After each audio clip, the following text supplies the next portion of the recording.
Минатава недела се затвори еден од најдобрите аналитички центри во државава, Институтот Павел Шатев.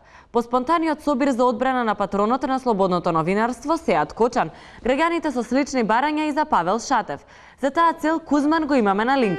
Статива за што се протестира? Да, Јована, да знаев јас се немаше до мене да ги имам овие прекрасни соговорници. Тука до мене е господинот Аквамен. Iron Man, се извинувам, добар ден. Iron Man, да, тој ќе ни објасни зошто протестираат. Господин Iron Man, зошто протестирате? Денес македонскиот народ протестира против самоволието бесправно да бидат затворени вистинските македонски патриоти. Кажете ни кои се вашите барања? Нашите барања се под хитна уште денес слобода за господинот Павел Шатев како еден од најголемите патриоти и македонски синови за Република Македонија.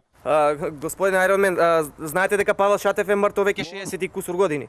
Мртов. Кој го уби? Кој го уби ако е мртов? Јас го убив, овој македонски народ го уби. Ако е мртов веќе, нека има притвор, затвор за тие што го убија Павел Шатев, господинот Павел Шатев. Институтот е затворен, Павел Шатев, не човекот. Ајде, институт, вие сте институти, гледај се на шо личиш. Македонија ја подривате, темелите и унитарноста ги подривате на Македонија. Ој, излези, ајде, бегај, оди, излези надвор. Студио. Кузман, ти благодариме. Се надеваме дека е добар, сепак новинарската професија е доста ризична, особено кога вака храбри новинари успеваат да информираат од лице место. Ние продолжуваме со вчерашни.